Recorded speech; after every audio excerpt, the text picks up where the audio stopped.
Praise the Lord. Hallelujah, hallelujah. പ്രിയപ്പെട്ട ദൈവജനമേ, ഈ ദൈവരാജ്യ ശുശ്രൂഷ നമ്മുടെ കുടുംബങ്ങളിലേക്ക് അഭിഷേകം വിളിച്ചു വരുത്തുന്ന ഒരു ശുശ്രൂഷയാണ്. വളരെ പ്രത്യേകിച്ച് ഇന്ന് നമ്മൾ ഒരുമിച്ച് നമ്മുടെ കുടുംബങ്ങൾക്ക് വേണ്ടി പ്രാർത്ഥിക്കാൻ പോവാണ്. സാധിക്കുന്നവർ നിങ്ങളുടെ കുടുംബാംഗങ്ങളെയൊക്കെ വിളിച്ച് ഈ ശുശ്രൂഷയിൽ വിളിച്ച് ചേർത്തിരുത്തുക. നമുക്ക് ഒരുമിച്ച് പ്രാർത്ഥിക്കാം. കാരണം ഈ കാലഘട്ടത്തിൽ നമ്മുടെ കുടുംബങ്ങളിൽ അഭിഷേകം ജ്വലിപ്പിക്കപ്പെടേണ്ടത് അത്യന്താപേക്ഷിതമാണ്. സാധിക്കുന്നവരെല്ലാവരും രണ്ട് കരങ്ങൾ സ്വർഗത്തിലേക്ക് ഉയർത്തിപ്പിടിച്ച് ദൈവസന്നിധിയിൽ നമുക്ക് കണ്ണുനീരോടെ പ്രാർത്ഥിക്കാം. പ്രത്യേകിച്ച് കരങ്ങൾ ഉയർത്തി പ്രാർത്ഥിക്കുമ്പോൾ നമ്മുടെ വീട്ടിൽ ഇന്ന് അനുഭവിക്കുന്ന എല്ലാ ദുരിതങ്ങളെയും, എല്ലാ സങ്കടങ്ങളെയും, കണ്ണുനീരിനെയും, രോഗപീഠകളെയും ദൈവമേ ഒരു പ്രാർത്ഥനയായി ദൈവസന്നിധിയിൽ ഉയർത്തുന്നു. ഞങ്ങളുടെ കുടുംബത്തിൽ ഒരു പുത്തൻ അഭിഷേകം വേണം. പരിശുദ്ധാത്മാവെ, ഞങ്ങളുടെ കുടുംബങ്ങളിൽ അത്ഭുതകരമായിട്ട് പ്രവർത്തിക്കണം. തളർന്ന മനസ്സുകളെ പരിശുദ്ധാത്മാവെ ബലപ്പെടുത്തണം. രണ്ട് കരങ്ങൾ ഉയർത്തിപ്പിടിച്ച് നമുക്ക് എല്ലാവർക്കും ഒന്ന് സ്തുതിച്ചൊന്ന് പ്രാർത്ഥിക്കാം. ഹല്ലേലൂയ, ഹല്ലേലൂയ, ഹല്ലേലൂയ, ഹല്ലേലൂയ. യേശുവേ, ആരാധന, ആരാധന, ആരാധന, ആരാധന, ആരാധന, ആരാധന, ആരാധന, ആരാധന. ഓ ദൈവത്തിൻ്റെ ആത്മാവ് ഈ ശുശ്രൂഷ സമയത്ത് എല്ലാ കുടുംബങ്ങളിലേക്കും പകരട്ടെ. ഓ പരിശുദ്ധാത്മാവെ, ആദിമ ക്രൈസ്തവ കുടുംബ കൂട്ടായ്മകളിൽ ജ്വലിച്ചു നിന്നിരുന്ന അഭിഷേകം ഈ ശുശ്രൂഷ സമയത്ത് എല്ലാ വ്യക്തികളിലേക്കും കുടുംബങ്ങളിലേക്കും കടന്നു ചെല്ലട്ടെ. ആഗ്രഹിച്ച് ചേർന്ന് നമുക്ക് ഒരുമിച്ച് കയ്യെ കടിച്ച് പാടി പ്രാർത്ഥിക്കാം. ആത്മാവിൻ കാറ്റേ വീശുക, വീശട്ടെ. ശക്തിയോടെ എന്നിലോതുക. ആമേൻ. ബലപ്പെടുവാൻ ഞാൻ എഴുന്നേൽക്കുവാൻ ആത്മാവിൻ ശക്തിയെ അയച്ചു. ചേർന്ന് പാടിക്കേ കുടുംബാംഗങ്ങൾ, ഒരുമിച്ച് പാടിക്കേ.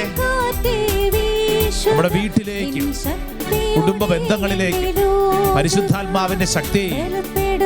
ആമേൻ. യെസ് കർത്താവേ, കരങ്ങൾ ഉയർത്തി കൈയടിച്ച് പാടി. ആത്മാവിൻ കാറ്റേ വീശുക, നിൻ ശക്തിയോടെ എന്നിലോതുക. ബലപ്പെടുവാൻ ഞാൻ എഴുന്നേൽക്കുവാൻ ആമേൻ. ആത്മാവിൻ ശക്തിയെ അയച്ചു. രണ്ട് കരങ്ങൾ സ്വർഗത്തിലേക്ക് ഉയർത്തിപ്പിടിച്ച് ഈ ശുശ്രൂഷ സമയത്ത് കുടുംബങ്ങളിലേക്ക് അഭിഷേകം വെളിപ്പെടുന്നതിന് വേണ്ടി പ്രാർത്ഥിക്കുന്നു. കാലാകാലങ്ങളായി കുടുംബങ്ങളെ പീഡിപ്പിക്കുന്ന സകല തിന്മയുടെ നാരക ശക്തികളും ഈ ശുശ്രൂഷ സമയത്ത് വിട്ടുപോകാൻ കർത്താവെ, കുടുംബങ്ങളിലുള്ള കിടപ്പ് രോഗികളിലെ അഭിഷേകം കൊണ്ട് നിറയ്ക്കപ്പെടുവാൻ, മാനസിക ദുഃഖം അനുഭവിക്കുന്നവരെ പരിശുദ്ധാത്മാവ് വിശുദ്ധീകരിക്കട്ടെ. ഓ ദൈവത്തിന്റെ ആത്മാവ് വെളിപ്പെടട്ടെ. ആരാധന, ആരാധന, ആരാധന. കർത്താവിന്റെ ആത്മാവ് ഇപ്പോൾ ഈ പ്രാർത്ഥന ശുശ്രൂഷയില് ശക്തമായിട്ട് വെളിപ്പെടട്ടെ. ആരാധന, ആരാധന, ആരാധന, ആരാധന, ആരാധന. ഓ പരിശുദ്ധാത്മാവേ, ഓ പരിശുദ്ധാത്മാവേ, ഓ പരിശുദ്ധാത്മാവേ, ഓ പരിശുദ്ധാത്മാവേ. Price the lord. ഹല്ലേലൂയ, ഹല്ലേലൂയ, ഹല്ലേലൂയ. പ്രിയപ്പെട്ടവരെ, ഇന്നത്തെ ശുശ്രൂഷ നമ്മുടെ കുടുംബങ്ങളിൽ അഭിഷേകം നിറയുന്നതിന് വേണ്ടിയുള്ള ശുശ്രൂഷയാണ്. സന്തോഷത്തോടെ ആ കൈകളൊക്കെ കൂപ്പിക്കൊണ്ടൊന്ന് പറയാവോ? ഈശോ മിശിഹായ്ക്ക് സ്തുതിയായിരിക്കട്ടെ. ഈശോ മിശിഹായ്ക്ക് സ്തുതിയായിരിക്കട്ടെ. അടുത്ത് നിൽക്കുന്നവർക്കൊക്കെ, പ്രത്യേകിച്ച് കുടുംബാംഗങ്ങളുണ്ടോ, അവരെന്ന് വിളിച്ചിട്ട് അവരോടൊന്ന് സന്തോഷത്തോടെ മുഖത്ത് നോക്കി ഒരു ചെറിയ പുഞ്ചിരിയെങ്കിലും കൊടുത്തുകൊണ്ട് പറഞ്ഞ് ഈശോ മിശിഹായ്ക്ക് സ്തുതിയായിരിക്കട്ടെ. ഈശോ മിശിഹായ്ക്ക് സ്തുതിയായിരിക്കട്ടെ. നമുക്ക് എല്ലാവർക്കും സ്വസ്ഥമായിട്ടിരിക്കാം. പ്രിയപ്പെട്ടവർ, ഇന്ന് നമ്മൾ ഈ ശുശ്രൂഷ സമയത്ത് വളരെ പ്രത്യേകിച്ച് നമ്മുടെ കുടുംബങ്ങൾക്ക് വേണ്ടി പ്രാർത്ഥിക്കുകയാണ്. പുറപ്പാട് പുസ്തകം 20-ാം അധ്യായം 24-ാം തിരുവചനം നമുക്കൊക്കെ വളരെ പരിചിതമായൊരു വചനമാണ്. Book of Exodus chapter 20 verse 24. അതിൻ്റെ 2-ാം വചനം ഇങ്ങനെയാണ്: എൻ്റെ നാമം അനുസ്മരിക്കുവാൻ ഞാൻ ഇടവരുത്തുന്നിടത്തെല്ലാം ഞാൻ നിങ്ങളുടെ അടുക്കലേക്ക് വന്ന് നിങ്ങളെ അനുഗ്രഹിക്കും. ഈ വചനത്തിൻ്റെ അഭിഷേകം എന്താണ്? വചനം പറയുന്നത്, എൻ്റെ നാമം അനുസ്മരിക്കുവാൻ ഞാൻ ഇടവരുത്തുന്നിടത്തെല്ലാം ഞാൻ നിങ്ങളുടെ പക്കലേക്ക് വന്ന് നിങ്ങളെ അനുഗ്രഹിക്കും. പ്രിയപ്പെട്ടവരെ, നിന്റെ വീട്ടിൽ പ്രാർത്ഥനകൾ ഉയരുമ്പോൾ നിന്റെ വീട്ടിലേക്ക് കടന്നു വന്ന് അനുഗ്രഹിക്കുന്ന ദൈവ സാന്നിധ്യം, ഇത് ഈ കാലഘട്ടത്തിൽ അത്യന്താപേക്ഷിതമായ ഒരു പ്രാർത്ഥന അനുഭവമാണ്. വീട്ടിൽ നമ്മൾ അഭിഷേകം അനുഭവിക്കണം. വീട്ടിൽ, നമ്മുടെ സ്വന്തം വീട്ടിൽ നമ്മളായിരിക്കുന്ന ഇടങ്ങളിൽ നമ്മൾ അഭിഷേകം അനുഭവിക്കണം. Price the Lord. Praise the Lord. Hallelujah. Hallelujah. ഞാൻ ഇതിനെക്കുറിച്ച് പറയുമ്പോൾ ഈ അടുത്ത നാളുകൾ പരിചയപ്പെട്ട 1-2 കുടുംബ അന്തരീക്ഷത്തെ നിങ്ങളുടെ മുമ്പിൽ പ്രാർത്ഥന വിഷയമാക്കി ഒന്ന് നൽകുകയാണ്. ഈ കഴിഞ്ഞിടയ്ക്ക് ഒരു അമ്മ 2 മക്കളെയും കൂട്ടിക്കൊണ്ട് വന്നിട്ട് പറഞ്ഞു, എൻ്റെ അച്ഛാ, ഈ മക്കൾക്ക് വേണ്ടി അച്ഛൻ പ്രാർത്ഥിക്കണം. വല്ലാത്ത അവസ്ഥയാണ്.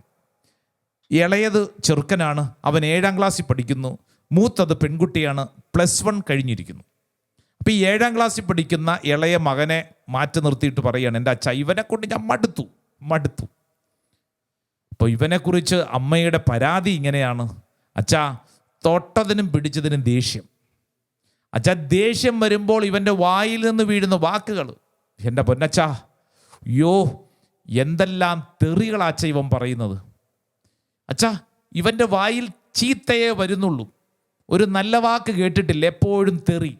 അപ്പം ഞാൻ ഇവനോട് ചോദിച്ചു, എടാ, എവിടുന്നാണ് നീ ഈ തെറിയൊക്കെ പഠിച്ചത്? അപ്പം അവൻ പറഞ്ഞു, സ്കൂളിൽ നിന്നാണ്, ഫ്രണ്ട്സിൽ നിന്നാണ് അവൻ ഈ തെറിയെല്ലാം പഠിക്കുന്നത്. അമ്മ വീണ്ടും പരാതികൾ തുടർന്നുകൊണ്ടിരുന്നു. അച്ഛാ, ഇവന് ദേഷ്യം കൂടിക്കഴിയുമ്പോൾ ഇവൻ വീട്ടിലെ മാരകായുധങ്ങൾ എടുക്കും.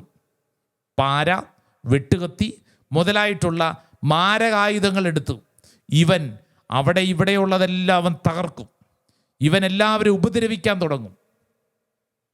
അടുത്തത്, അച്ഛാ, ഇവൻ്റെ ദേഷ്യം കൂടിക്കഴിഞ്ഞാൽ ഇവൻ ആത്മഹത്യാ ഭീഷണി മുഴക്കും. വീടിൻ്റെ മുകളിലെ ടെറസിൻ്റെ മുകളിൽ കയറി നിന്നിട്ട് ഞാനിപ്പം ചാവും എന്നിങ്ങനെ പറയും. ഇല്ലെങ്കിൽ ഇവൻ മുറിക്കകത്തോട്ട് കയറിയിട്ട് തുണിയെടുത്ത് കെട്ടിത്തൂങ്ങി ചാകാൻ ശ്രമിക്കുന്നു. ഞാൻ ഇവനോട് ചോദിച്ചു, എടാ, നീ എവിടുന്നാണ് ഇതൊക്കെ പഠിച്ചത്? ഈ കെട്ടിത്തൂങ്ങി ചാകണമെങ്കിലൊക്കെ എവിടെയെങ്കിലുമൊക്കെ ആരെങ്കിലുമൊക്കെ പറഞ്ഞു തരണ്ടേ? കണ്ടതെങ്ങനെയാ? അച്ഛാ, സിനിമയിൽ നിന്ന് കിട്ടിയതാ. ഇവൻ്റെ സ്വഭാവ രീതികൾ. ഇവനെ കുറ്റം പറഞ്ഞ് ഇങ്ങനെ നിർത്തിക്കഴിഞ്ഞിട്ട് ഉടനെ തന്നെ അമ്മ പറഞ്ഞു, അച്ഛാ, ദേ തൊട്ടിപ്പുറത്തിരിക്കുന്ന എൻ്റെ മകൾ +1 കഴിഞ്ഞ് നിൽക്കുക. എൻ്റെ അച്ഛാ, ഇവളെ കൊണ്ട് ഞാൻ തോറ്റു. ഞാൻ ചോദിച്ചു, ഇവൾക്കെന്താ കുഴപ്പം? അച്ഛാ, മൂഡ് സ്വിങ്സ് എന്നാ പറയുന്നത് എന്ന് പറഞ്ഞു കഴിഞ്ഞാൽ നിൽക്കണ നിപ്പിൽ ഏത് സ്വഭാവമാകുമെന്ന് ഒരു പിടുത്തവും ഇല്ല. ചിലപ്പോൾ കരയും, ചിലപ്പോൾ ചിരിക്കും, ചിലപ്പോഴച്ചാ ഇവൾ ദേഷ്യപ്പെട്ട് പെരുമാറും. ഒന്നും പറയാൻ പറ്റത്തില്ല. എപ്പോൾ വേണമെങ്കിലും ഏത് രീതിയിലും ഇവൾ പ്രവർത്തിക്കും. അപ്പം ഇതൊക്കെ പറഞ്ഞുകൊണ്ടിരുന്നപ്പോൾ ഞാൻ ചോദിച്ചു, കുടുംബനാഥൻ, പറയാതിരിക്കുന്നതാണ് ഭേദം. അച്ഛാ, പ്രാർത്ഥനയും കാര്യങ്ങളൊന്നും താല്പര്യമൊന്നുമില്ല. അപ്പം ഞാൻ ചോദിച്ചു, വീട്ടിൽ കുടുംബ പ്രാർത്ഥനയുണ്ടോ? കുടുംബം ഒരുമിച്ച് പ്രാർത്ഥിക്കുന്നുണ്ടോ? അച്ഛാ, കല്യാണം കഴിച്ച നാൾ മുതൽ ഞാൻ ഇന്ന് വരെ എൻ്റെ ഭർത്താവ് വാ തുറന്ന് പ്രാർത്ഥിക്കുന്നത് ഞാൻ കണ്ടിട്ടില്ല. പിന്നെ വേറെ മാർഗമൊന്നും ഇല്ലാത്തത് കൊണ്ട് എൻ്റെ കടുംപിടുത്തം കൊണ്ട് വന്നിരിക്കും. പക്ഷേ വാ തുറന്ന് കമ എന്നൊരക്ഷരം മിണ്ടൂല്ല. അവിടെ ഇങ്ങനെ ഇരിക്കും. ദേ ഈ ഇളയ ചെറുക്കനുണ്ടല്ലോ, അപ്പൻ ഇരിക്കുമ്പോൾ അതിൻ്റെ അപ്പുറത്ത് വന്നിരിക്കും. എന്നിട്ട് ഇവൻ പ്രാർത്ഥന തുടങ്ങി ഒരു 2 മിനിറ്റ് കഴിയുമ്പോൾ നല്ല പോലെ കിടന്നുറങ്ങും. അപ്പൻ്റെ മടിയിൽ കിടന്ന് മകൻ ഉറങ്ങുന്നു. മകൻ്റെ തലയൊക്കെ തലോടി അപ്പനിരിക്കും. മകളാണെങ്കിൽ പ്രാർത്ഥനയ്ക്കെന്നും പറഞ്ഞ് വിളിച്ച വരും. വന്നു കഴിഞ്ഞ് ഒരു നന്മ നിറഞ്ഞ മറിയം കഷ്ടി ചെല്ലിയിട്ട് അവൾ പറയും, എൻ്റെ പ്രാർത്ഥന തീർന്നു, എനിക്കിനി ഹോംവർക്ക് ഉണ്ട് എന്ന് പറഞ്ഞ് പൊക്കളയും. എൻ്റെ അച്ഛാ, ഇതാണ് അവസ്ഥ. ഞാനിത് പറയുമ്പോൾ എൻ്റെ പ്രിയപ്പെട്ട സഹോദരങ്ങളെ, കുടുംബത്തിൽ കുടുംബ പ്രാർത്ഥനയില്ലെങ്കിൽ എന്ത് സംഭവിക്കും എന്നുള്ളതിൻ്റെ നല്ല ഒരു ഉദാഹരണമാണ് ഈ പറഞ്ഞത്. കുടുംബത്തിൽ പ്രാർത്ഥന ഉയർന്നില്ലെങ്കിൽ സിനിമയിലുള്ളതും നാട്ടുകാരും കൂട്ടുകാരും പറയുന്നതൊക്കെ നമ്മുടെ കുടുംബത്തിൽ പ്രവർത്തിക്കപ്പെടും. കമ്പിപ്പാരയും കത്തിയും വെട്ടുകത്തിയൊക്കെ എടുക്കാൻ പോകും, തൂങ്ങിച്ചാകാൻ പോകും. കാരണം കുടുംബത്തിൽ കിട്ടേണ്ടത് കിട്ടുന്നില്ല. കുടുംബത്തിൽ എന്താ കിട്ടണ്ടേ? പ്രാർത്ഥനയുടെ ബലം, പ്രാർത്ഥനയുടെ അഭിഷേകം നമ്മുടെ കുടുംബത്തിൽ അന്തരീക്ഷത്തിൽ വെളിപ്പെടണമെന്ന് ചോദിക്കട്ടെ. കുടുംബ പ്രാർത്ഥന ഉണ്ടോ? പിന്നെ കുടുംബ പ്രാർത്ഥന ഉണ്ടല്ലേ. കുടുംബ പ്രാർത്ഥനയിൽ എല്ലാവരും പങ്കെടുക്കുന്നുണ്ടോ? അതോ ഇത് കുറച്ചു പേർക്ക് വേണ്ടി മാത്രം മാറ്റിവെക്കപ്പെട്ടതാണോ? ചില വീടുകളിൽ അങ്ങനെയായി മാറി. പുരുഷന്മാർ, കുടുംബനാഥനും മക്കളൊക്കെ, ചെറുപ്പക്കാരൊക്കെ വൈകുന്നേരം ആവുമ്പോഴത്തേക്ക് അവിടെ ഇവിടെയും കറങ്ങി നടന്ന് രാത്രി വൈകിയാകുമ്പോൾ എത്തും. കഴിഞ്ഞ ദിവസം ഒരു ചേച്ചി പ്രാർത്ഥിക്കാൻ പറഞ്ഞപ്പോൾ ഇങ്ങനെ പറഞ്ഞു, എൻ്റെ അച്ഛ, എൻ്റെ ഭർത്താവ് വൈകുന്നേരം ജോലി കഴിഞ്ഞ് വീട്ടിൽ വരും, ചായ കുടിച്ചു കഴിഞ്ഞ് ഷട്ടിൽ ബാറ്റും എടുത്തുകൊണ്ട് കളിക്കാൻ പോകും. 8:30-9 മണി വരെ ഷട്ടിൽ കളിക്കും. അതിനുശേഷം അവിടെ ഇരുന്നുകൊണ്ട് തന്നെ അവരൊരുമിച്ച് ചീട്ട് കളിക്കും. 11:30 വരെ ചീട്ട് കളിയും ഷട്ടിൽ കളിയും. വീട്ടിൽ കയറിയല്ല കുടുംബനാഥൻ. ഇത് കണ്ട് വളരുന്ന മക്കളല്ലേ അച്ഛാ എൻ്റെ മക്കള്. ഈ മക്കള് ഇവരുടെ സ്വഭാവം ഇങ്ങനെ മോശമാവുന്നതിൽ അത്ഭുതപ്പെടാനുണ്ടോ? എൻ്റെ പ്രിയപ്പെട്ടവരെ, കുടുംബ പ്രാർത്ഥനയിൽ കുടുംബം ഒരുമിച്ച് പങ്കെടുക്കുക എന്നുള്ളത് വളരെ പ്രധാനപ്പെട്ട കാര്യമാണ്. പ്രത്യേകിച്ച് വൈകുന്നേരങ്ങളിൽ കുടുംബത്തിൽ കുടുംബാംഗങ്ങൾ ഒരുമിച്ച് കൂടണം. വായിച്ച് ധ്യാനിക്കാൻ ഒരു നല്ല വചനം പറയാം. ഇത് വായിക്കുന്നത് പ്രഭാഷകന്റെ പുസ്തകത്തിൽ നിന്നാണ്. പ്രഭാഷകന്റെ പുസ്തകം 32-ാം അധ്യായം. നമ്മൾ ശ്രദ്ധിക്കേണ്ട ഒരു വചനത്തിൽ പ്രഭാഷകൻ നമ്മുടെ കുടുംബത്തിൽ ഉണ്ടായിരിക്കേണ്ട ഒരു ഡിസിപ്ലിൻ, അച്ചടക്കത്തെക്കുറിച്ചാണ് പഠിപ്പിക്കുന്നത്. പ്രഭാഷകന്റെ പുസ്തകം 32-ാം അധ്യായം 11-ാം തിരുവചനം. തക്ക സമയത്ത് പോവുക, അവസാനത്തവനാകരുത്. വേഗം വീട്ടിൽ പോവുക, തങ്ങി നിൽക്കരുത്. കേൾക്കുന്നുണ്ടോ ആവോ?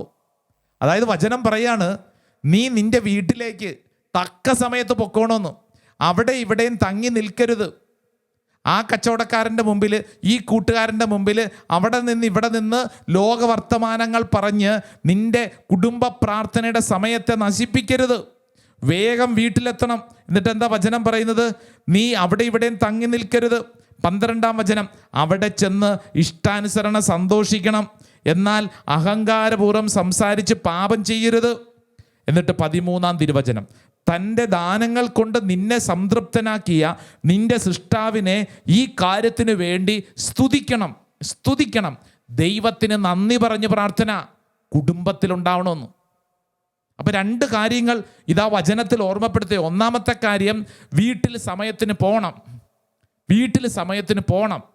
അവിടെ ഇവിടെയും കറങ്ങി നടക്കാതെ വീട്ടിൽ സമയത്തെത്തണം. 2ാമത്തെ കാര്യം, വീട്ടിലെത്തിയാൽ വീട്ടിൽ കുടുംബ പ്രാർത്ഥനയ്ക്ക് നമ്മൾ സ്ഥാനം കൊടുക്കണം.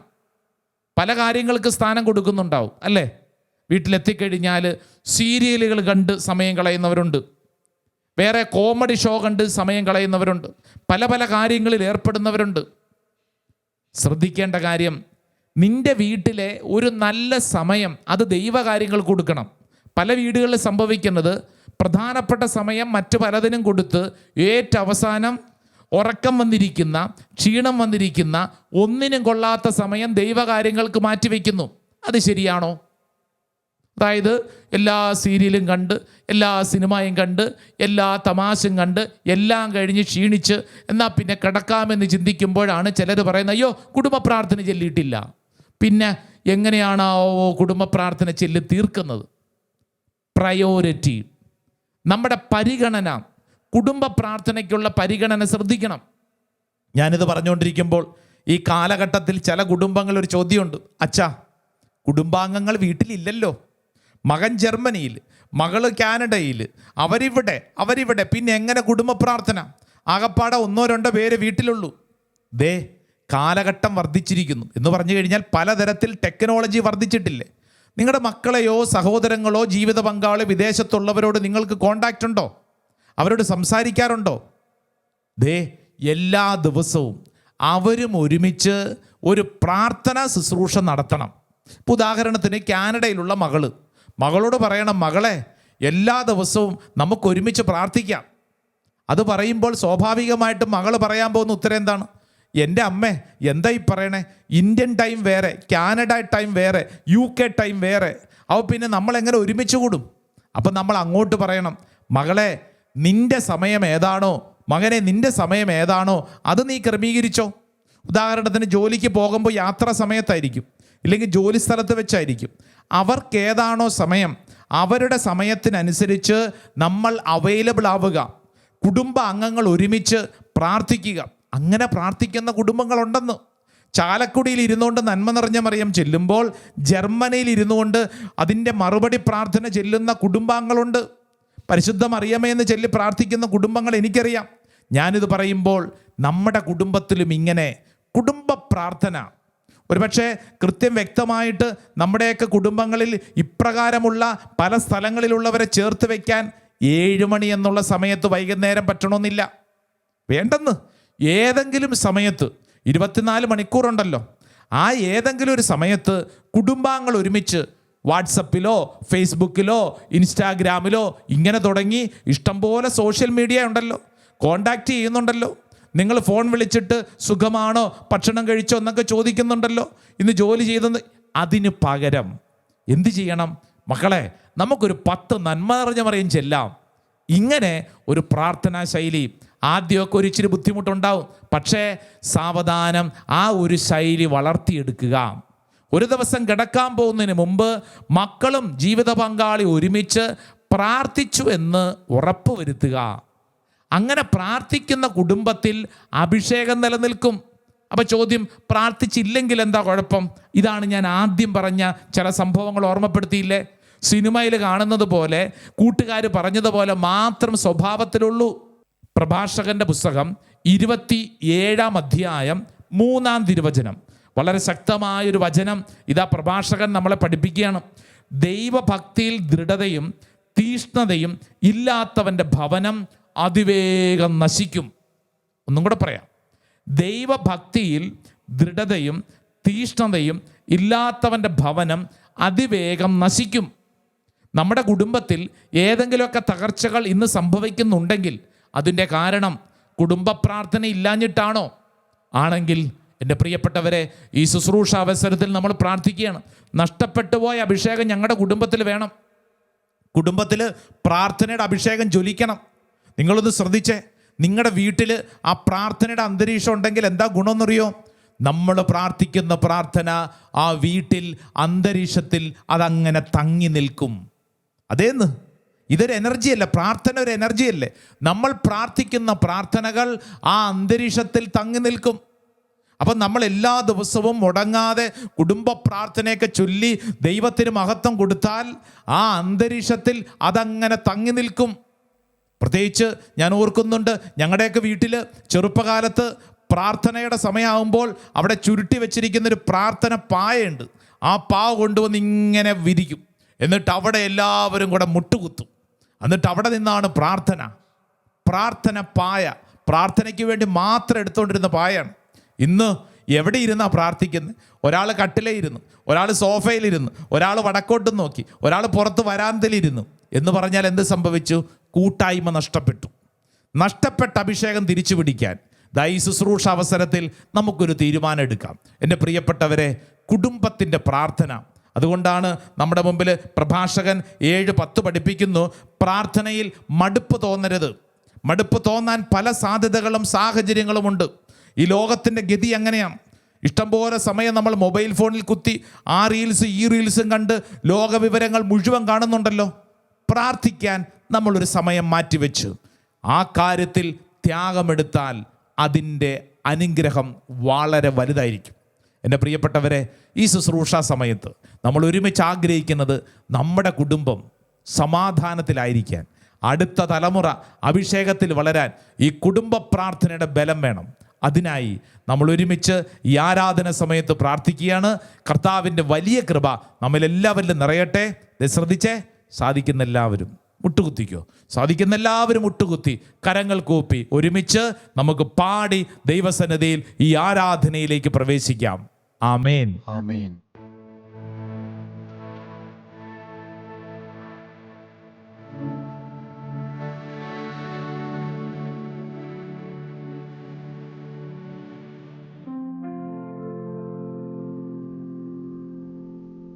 പരിശുദ്ധ പരമ ദിവ്യകാരുണ്യത്തിന്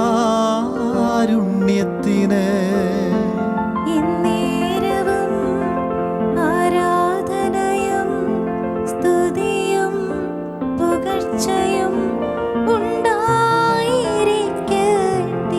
കരങ്ങൾ കൂപ്പി നമുക്ക് വണങ്ങാം. പരിശുദ്ധ പരമ ദിവ്യകാരുണ്യത്തിന് എന്നേരവും ആരാധനയും സ്തുതിയും പുകഴ്ചയും ഉണ്ടായിരിക്കട്ടെ. ചേർന്ന് പാടി പ്രാർത്ഥിക്കുന്നു. പരിശുദ്ധ പരമ ദിവ്യകാരുണ്യത്തിന് എന്നേരവും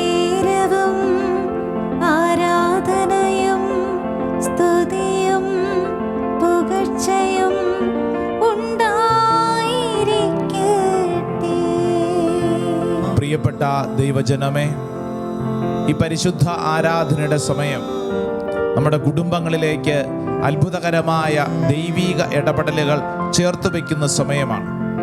2 കരങ്ങൾ സ്വർഗത്തിലേക്ക് ഉയർത്തിപ്പിടിക്കാം. നമ്മുടെ കുടുംബങ്ങൾക്ക് വേണ്ടി വലിയ ഒരു മധ്യസ്ഥ പ്രാർത്ഥനയാണ് ഈ ആരാധനയുടെ സമയം നമ്മൾ സ്വീകരിക്കുന്നത്. ദൈവമേ, ഞങ്ങളുടെ കുടുംബത്തിൻ്റെ മേൽ അത്ഭുതകരമായിട്ട് പ്രവർത്തിക്കണമേ. കരങ്ങൾ ഉയർത്തി നമുക്കൊന്ന് സ്തുതിച്ച് പ്രാർത്ഥിക്കാം. ഹല്ലേലൂയ, ഹല്ലേലൂയ, ഹല്ലേലൂയ. യേശുവേ, ആരാധന, ആരാധന, ആരാധന, ആരാധന, ആരാധന, ആരാധന, ആരാധന, ആരാധന, ആരാധന, ആരാധന. ദൈവത്തിന്റെ ആത്മാവേ, അത്ഭുതകരമായിട്ട് പ്രവർത്തിക്കണമേ. ഹല്ലേലൂയ. കൈകൾ അടിച്ചു പാടാം സന്തോഷത്തോടെ. നമ്മൾ പ്രാർത്ഥിക്കുന്ന ഓരോ കാര്യങ്ങൾക്കും കർത്താവിന്റെ മുമ്പിൽ ഉത്തരമുണ്ട്. നമ്മുടെ കുടുംബത്തിൽ പ്രാർത്ഥനകൾ ഉയരുമ്പോൾ ദൈവത്തിന്റെ ശക്തി അവിടെ വെളിപ്പെടും. ആമേൻ. കൈകൾ അടിച്ച് ചേർന്ന് പാടി. ഹല്ലേലൂയ, ഹല്ലേലൂയ, ഹല്ലേലൂയ. ആമേൻ. ഹല്ലേലൂയ, ഹല്ലേലൂയ, ഹല്ലേലൂയ, ഹല്ലേലൂയ, ഹല്ലേലൂയ, ഹല്ലേലൂയ, ഹല്ലേലൂയ. ആമേൻ, ആമേൻ. ഹല്ലേലൂയ, ഹല്ലേലൂയ, ഹല്ലേലൂയ, ഹല്ലേലൂയ, ഹല്ലേലൂയ. ഓ ദൈവമേ, ഹല്ലേലൂയ. കരങ്ങൾ ഉയർത്തി സ്തുതിക്കുന്നു. ദൈവമേ, പരിശുദ്ധാത്മാവേ, കുടുംബത്തിന് ചൊരിഞ്ഞ അനുഗ്രഹങ്ങൾക്ക് നന്ദി. സ്തുതി, സ്തുതി, ആരാധന, മഹത്വം കർത്താവേ. നന്ദി പറഞ്ഞ് പ്രാർത്ഥിക്കുന്നു. നന്ദി പറഞ്ഞ് പ്രാർത്ഥിക്കുന്നു. ദൈവത്തിന്റെ ആത്മാവ് ഇടപെടട്ടെ. ഒരു പുതിയ അഭിഷേകം ചൊരിയട്ടെ. കുടുംബത്തിന്റെ ആത്മാവ് ഈ സമയത്ത് സംഭവിക്കട്ടെ. കർത്താവേ, ഞങ്ങൾ നിറയണമേ. ആരാധന കർത്താവേ, മഹത്വത്തിന്റെ ആത്മാവ് ദൈവജനത്തിലേക്ക് വെളിപ്പെടട്ടെ. എല്ലാ തടസ്സങ്ങളും ഞങ്ങൾ നിറയണമേ. ദൈവജനമേ, ശക്തി ഒഴുകുന്ന സമയം വിശ്വസിച്ച് പ്രാർത്ഥിക്കട്ടെ. ഞങ്ങൾ നിറയണമേ. Praise the lord. ഹല്ലേലൂയ. എൻ്റെ പ്രിയപ്പെട്ട ദൈവജനമേ, ഈ പരിശുദ്ധ അൽത്താരയുടെ മുമ്പിൽ നമ്മൾ പ്രാർത്ഥിക്കുമ്പോൾ സ്വയം ചിന്തിക്കുക. നമ്മുടെ കുടുംബത്തിൽ എത്രത്തോളം കുടുംബ പ്രാർത്ഥന നടക്കുന്നുണ്ട്? ഏതെങ്കിലും തരത്തിൽ മുടങ്ങിപ്പോയിട്ടുണ്ടോ? ഉണ്ടെങ്കിൽ ഈ പരിശുദ്ധ അൽത്താരയുടെ മുമ്പിൽ, ദൈവമേ, എൻ്റെ കുടുംബത്തിൽ മുടങ്ങിപ്പോയിട്ടുള്ള പ്രാർത്ഥനകളെ ഓർത്തുകൊണ്ട് മാപ്പ് ചോദിച്ചു പ്രാർത്ഥിക്കുന്നു. ഞങ്ങളുടെ കുടുംബത്തിൽ അത്ഭുതകരമായ കൃപ ഈ കുടുംബ പ്രാർത്ഥനകളിലൂടെ സംഭവിക്കപ്പെടുവാൻ ആഗ്രഹിക്കുന്നു. പ്രത്യേകിച്ച് നിങ്ങളുടെ കുടുംബത്തിൽ ആരെങ്കിലും കുടുംബ പ്രാർത്ഥനയിൽ പങ്കെടുക്കാതെ അലസമായി ജീവിക്കുന്നുണ്ടെങ്കിൽ, ദൈവകാര്യങ്ങളിൽ താല്പര്യമില്ലാതെ ജീവിക്കുന്നുണ്ടെങ്കിൽ, ഈ പരിശുദ്ധ അൽത്താരയിൽ നമുക്ക് അവരെ പ്രത്യേകം സമർപ്പിക്കാം. എന്നിട്ട് നമുക്ക് ആഗ്രഹിക്കാം, ദൈവമേ, അങ്ങയുടെ അത്ഭുത ശക്തി ഞങ്ങളുടെ കുടുംബത്തിലേക്ക് വെളിപ്പെടാൻ. എൻ്റെ ദൈവജനമേ, ഈ സമയത്ത് ആശീർവാദം സ്വീകരിക്കുമ്പോൾ നമ്മൾ ആഗ്രഹിക്കണം, കരങ്ങൾ കൂപ്പി നമ്മുടെ കുടുംബത്തെ സമ്പൂർണ്ണമായി സമർപ്പിച്ച് ദൈവത്തിൻ്റെ ആത്മാവ് ഈ ആശീർവാദം എൻ്റെ കുടുംബത്തിൻ്റെ മേലുള്ള ആശീർവാദമാവട്ടെ. കുടുംബത്തിൽ മുടങ്ങിപ്പോയ കുടുംബ പ്രാർത്ഥനകൾ ജ്വലിപ്പിക്കുവാൻ, കുടുംബാംഗങ്ങൾ സ്നേഹത്തിൽ ജീവിക്കുവാൻ വലിയ തീരുമാനം, ആ വലിയ കൃപയോടുകൂടെ നമുക്ക് ഒരുമിച്ച് ആശീർവാദം സ്വീകരിച്ച് പ്രാർത്ഥിക്കാം. കരുണയാലേ ഞങ്ങളെ നീ കാത്തിടേണമേ. കരുണയാലേ ഞങ്ങളെ നീ കാത്തിടേണമേ. കരുണയാലേ ഞങ്ങളെ നീ കാത്തിടേണമേ. കരുണയാലേ ഞങ്ങളെ നീ കാത്തിടേണമേ.